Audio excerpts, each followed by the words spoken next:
Yes, hypocrisy is alive and well amongst these sanctimonious leftists.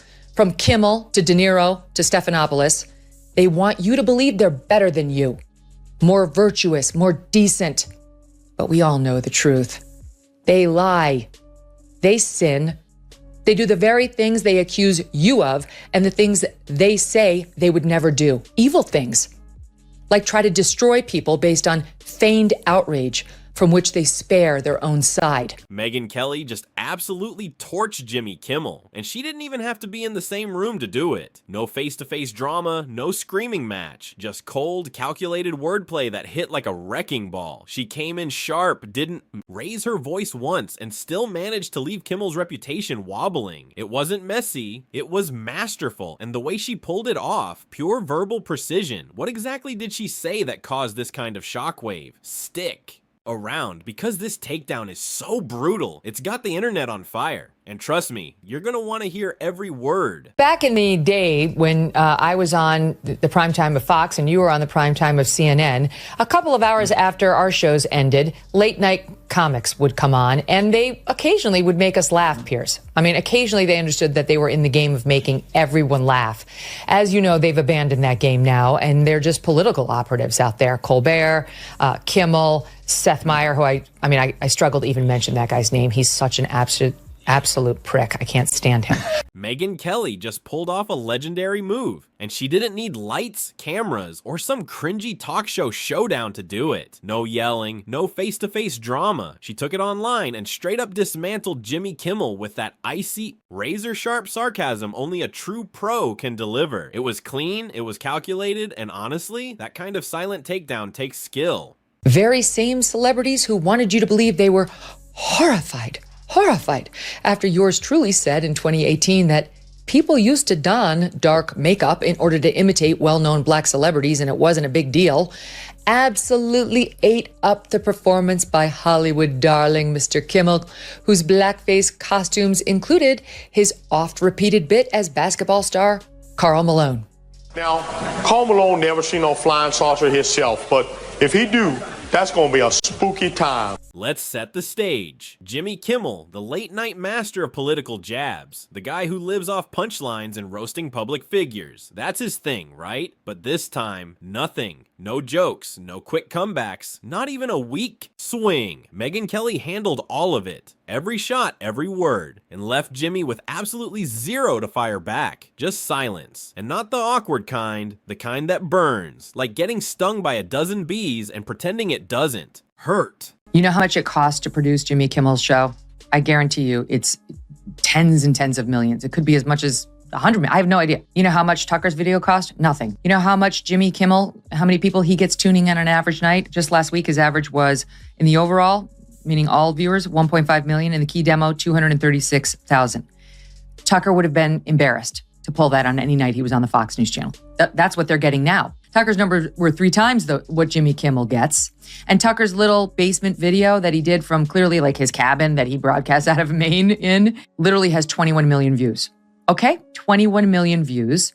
Whereas, as I point out, on ABC, a massive network that comes into your home for free that you have to make no effort to find, at best, Jimmy Kimmel can get 1.5 million. He needs to have a little self-perspective before going out there and hurling these insults because he looks a little silly. So how did Kelly pull it off? Simple. She hit him with the one thing Kimmel probably never saw coming. Cold, undeniable facts. Add in some razor-sharp wit and just the right touch of public accountability, and boom, game over. While Kimmel usually leans on laughs and late-night jabs, Kelly came through with a long-distance, fact-loaded roast that picked apart his whole routine piece by piece. Jimmy Kimmel was very upset that Donald Trump took a shot at Taylor Swift. Trump was making fun of the fact that she got booed openly at the Super Bowl and he got cheered to the high heavens. And Jimmy Kimmel didn't much like that and had the following to say. Trump was at the game. He got a big thrill because some of the crowd booed Taylor Swift when they put her up on the Jumbotron, which of course made Harry Conman Sr. very happy. He posted 3 times about this. After the game, he wrote, the only one that had a tougher night than the Chiefs was Taylor Swift. She got booed out of the stadium. MAGA is very unforgiving. Well, she didn't get booed out of the stadium. Unlike you, she stayed for the whole game. And it was the Eagles fans who were booing her. But you're right. It's all about you. It's always all. Trump's just jealous of Taylor Swift because she has more followers and more money and no kids than he does. Okay. But by the way, I was there all the way through, and she was gone. She was missing in action for most of the second half. So I don't know what he's talking about. Trump left at his previously designated time, which was, I think, 8:02. That had been scheduled, and that is when he left. And it's a little harder, Jimmy, when you're the president of the United States, because if you leave when everybody else is leaving, you completely F them over because no one can move anywhere. It's total gridlock in the city. Hello? So why did Kelly even jump in? Because Jimmy's brand of humor, while popular, has this habit of crossing the line, swinging between clever and straight up reckless. His late night punches often blur satire with smear, and Megyn, being the media watchdog she is, spotted the perfect moment to step in. She didn't come in swinging or looking for a loud showdown. She played it smart, silent, sharp, and strategic. Think of it like a ninja with a keyboard. She dismantled Kimmel's whole late-night persona piece by piece, using nothing but facts, wit, and timing. No live call-out, no face-to-face drama. Just a slow, precise takedown delivered through calculated commentary and social posts that hit way harder than any monologue. She exposed the lazy jabs, the fake deep moments, and the edgy for no reason routines, all without raising her voice. And honestly, that kind of burn doesn't need a spotlight, just evidence served cold. You all know what they saw. They saw what we saw. They saw the frail elderly man who needed help getting off the stage. They're just too chicken shit to tell us about it because they accurately deduce that he could still be the Democratic nominee and they don't want to ding him up. Maybe you give Barbara a pass. Who gives a damn what this singer saw or says? But you know what? Jimmy Kimmel happens to be employed by ABC, which happens to have a rather large news organization. And he has been one of President Trump's most vocal critics. Where are you, Jimmy? On vacation? Not good enough. You can still use your thumbs to send out a tweet.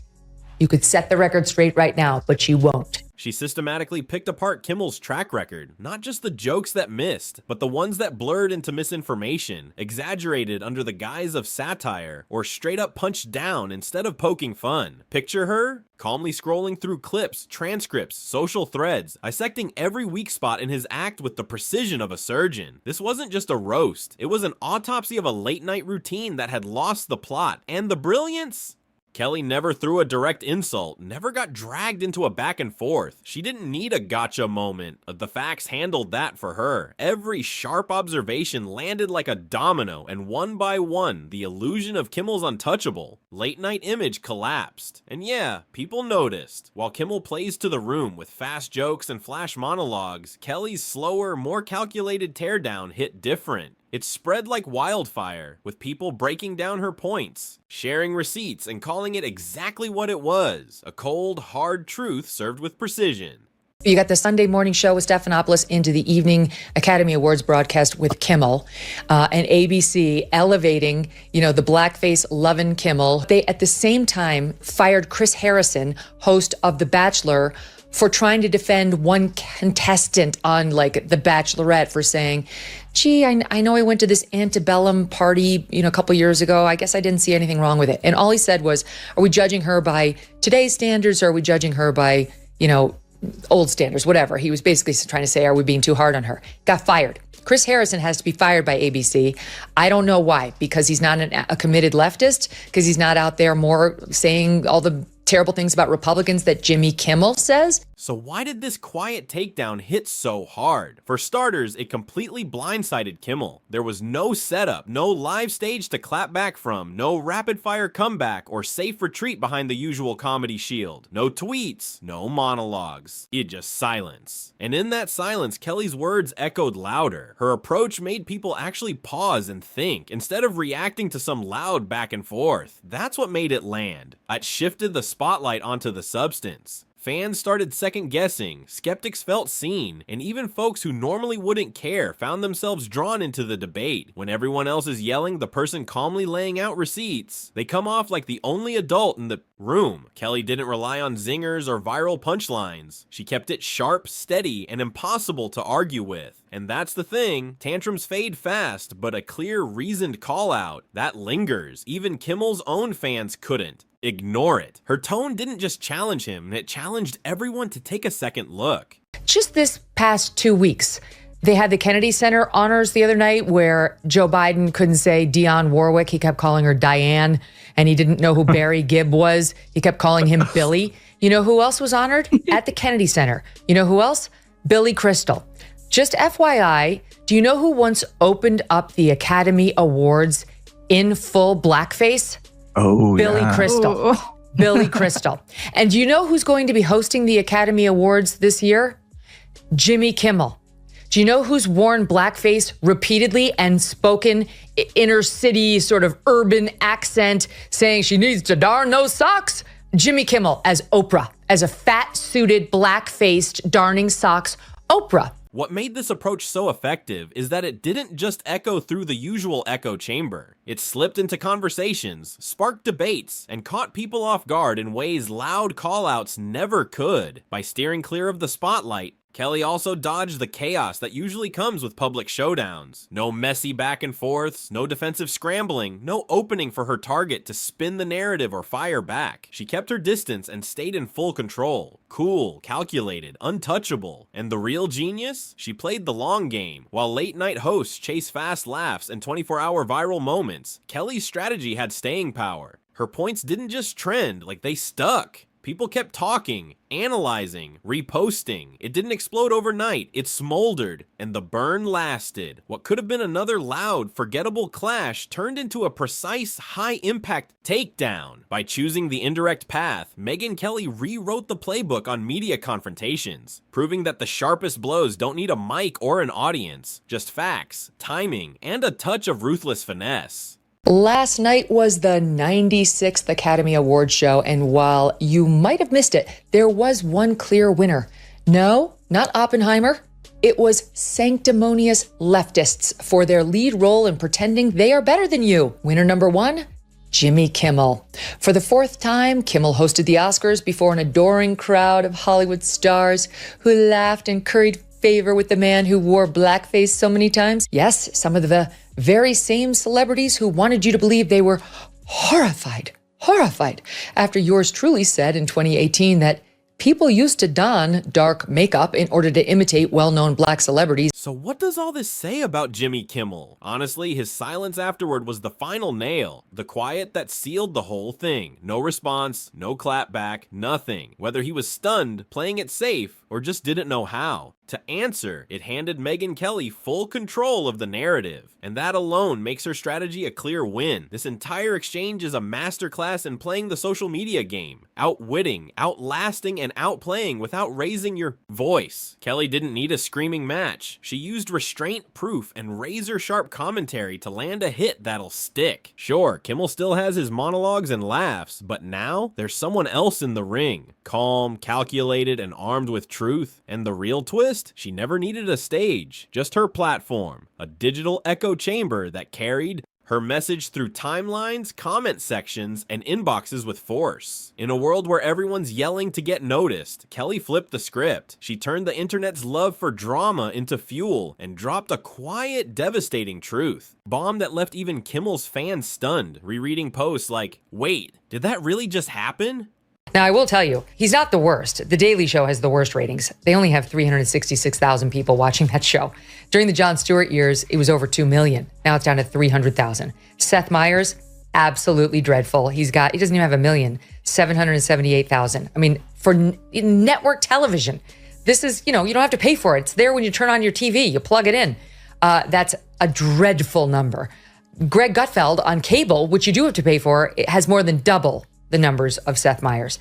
Jimmy Kimmel, 1.5 million, averaging. Also equally horrible. Picture this. No flashy stage lights, no dramatic sound cues, just the quiet, brutal precision of sharp words landing like chess moves, one after another. And in this match, Kelly was the grand master. She didn't flip the board or raise her voice. She moved with intent, piece by piece, cornering Kimmel without ever speaking to him directly. This wasn't about theatrics, it was pure strategy. What made it so effective was her restraint. She kept it poised, but ruthless. No shouting matches, no cheap shots. Just a composed, cutting unraveling of the image Kimmel's late-night act had long protected. Every point she made chipped away at his credibility, exposing the weak foundation under the comedy. And Kimmel? Silent. That silence spoke volumes, louder than any comeback ever could. It was the kind of silence that screams, "You got me." In a world addicted to noise, she proved the most powerful strikes are whispered, typed with precision, and echoed by thousands. Her silent takedown was a dissection, going through old monologues and tweets with the care of a surgeon, pulling out moments where edgy jokes missed the mark or veered into bias and misinformation. It wasn't just a jab, it was a full-scale